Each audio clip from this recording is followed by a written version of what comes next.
the Obelisks and Tammuz. In this episode, we'll explore the origin of the obelisks and how they have evolutionized for years, including the religious world. Babylon is the origin of many pagan traditions that have changed name and titles throughout generations. The first religion, pushed by Cush and Nimrod, marked the beginning of pagan polytheism in the post-flood world, the worship of many Elohim, gods. The snake, sun, and fire became their symbols of the pagan Elohim, God, on earth. Human sacrifice became openly practiced. Even though Yahweh wanted his people to spread out and only serve him, Nimrod, through this empire and religion of Babylon, began to unite the people all under his one-world government. As a result, this early Babylonian religion began to be abhorred by pious, fear-following generations of their era. One of them, Noah's son Shem, decided to do something about it. Nimrod Osiris was murdered by his enemy Shem, and his body was cut into many different pieces and sent to his kingdom Semiramis, gather all the pieces except his reproductive organ, which could not find it. She proclaimed that Nimrod could not come back to life except for his missing part.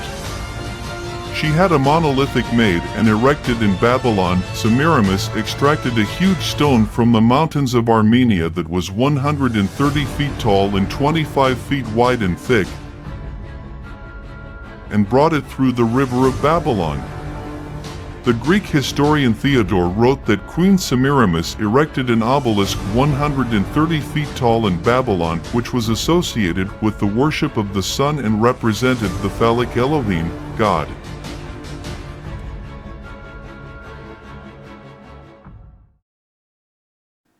Deuteronomy 16 verse 22, And you shall not raise up for yourself any standing image, which Yahweh your I'll, Almighty, detests.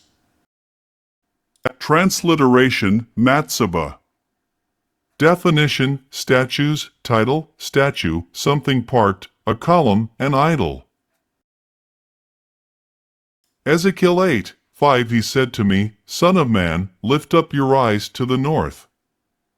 I looked up to the north and saw that to the north of the altar porch was this Elohim, idol, of jealousy, at the entrance. This image was probably an obelisk, the symbol of the phallus, for they were given over to phallic cults. Placing an obelisk at the entrance of a heathen temple was, apparently, not an uncommon practice at the time. One stood at the entrance of the temple of Turn and another in front of the temple of Hathor, the abode of horns, Tammuz. The Egyptian obelisk is located in the center of the Piazza of St. Peter's of the Roman Catholic Church in Rome. It is traditional that church bells are commonly in many Christian churches around the world till now. This makes the direct connection with the Egyptian obelisks and Canaanite bells of the time a familiar link to the Tammuz phallus. What is the point here? Yahweh commanded Israel to destroy all these pagan symbols and to have nothing to do with them. There were abominations that would corrupt the set-apart people of Yahweh. Has his people listened to his word? Many of these remnants of ancient cult practices still lingering in many Protestant churches, including the Roman Catholic Church today. Easter, Ishtar, Christmas, Saturnalia, Christmas tree, Tammuz tree, Christmas crown, a pagan symbol of fertility, Lent, Eastern games for children, and the list goes on and on. The Canaanites were not the only indigenous ancient people to have such a tradition of the Elohim, gods, mating with humans to create supernatural offspring. So did the Yoruba tribes of West Africa, as well as the native peoples of Madagascar, Polynesia, and New Zealand, along with the Hopi, Acoma, Arihara, and Apache of North America, along with Celtic, Japanese, East Indians, Australians, and Scandinavians.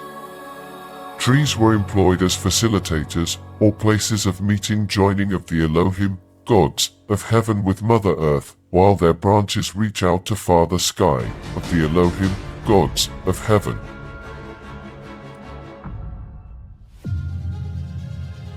Interestingly enough, there is also an obelisk at the entrance of St. Peter's in Rome. It is not a mere copy of an Egyptian obelisk. It is the very same obelisk that stood in Egypt in ancient times, when the mystery religion came to Rome in pagan days. Not only were obelisks made and erected at Rome, but obelisks of Egypt at great expense were hauled there and erected by the emperors.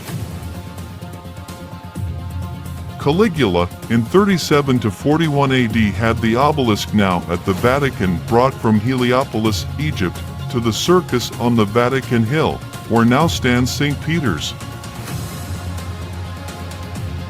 Heliopolis is but the Greek name of Beth Shemesh, which was the center of Egyptian sun worship in the olden days.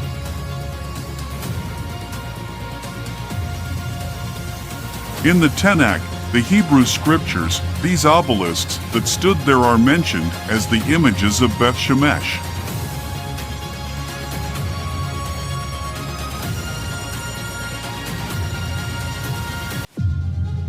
Cleopatra's Needle in London is one of a pair of obelisks, together named Cleopatra's Needles, that were moved from the ruins of the Caesareum of Alexandria in Egypt in the 19th century. Inscribed by Thutmose III and later Ramesses II of the Egyptian New Kingdom, the obelisk was moved in 12 BC to Alexandria, where it remained for over 1,800 years till it was presented to the United Kingdom in 1819 by the ruler of Egypt and Sudan, Muhammad Ali, in commemoration of the victories of Lord Nelson at the Battle of the Nile and Sir Ralph Abercrombie at the Battle of Alexandria in 1801. It was subsequently erected on the Victoria Embankment in Westminster in 1878. The Washington Monument is an obelisk on the National Mall in Washington, D.C., built to commemorate George Washington, a founding father of the United States, victorious commander-in-chief of the Continental Army from 1775 to 1783 in the American Revolutionary War, and the first president of the United States from 1789 to 1797. Standing east of the reflecting pool and the Lincoln Memorial, the monument, made of marble, granite, and bluestone gneiss, is both the world's tallest predominantly stone structure and the world's tallest obelisk. The question we must ask ourselves is, what is the connection of these obelisks in all these important places? The Vatican, religion; Washington, military; London, financial. It seems we are presented is more than our eyes can see. There is something very profound than what we can only perceive. We ought to see what Yahweh said in his scriptures. Revelation 17:5, and on his forehead his name is written, Mystery, Babylon, the Great, the mother of harlots and abominations of the earth.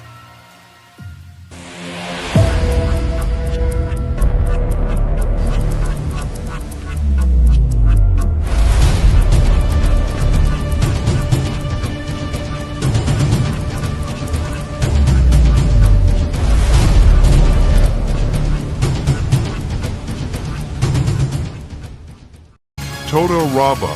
If you like this video, please give us a like and subscribe to our channel. There's more content in production. Thank you.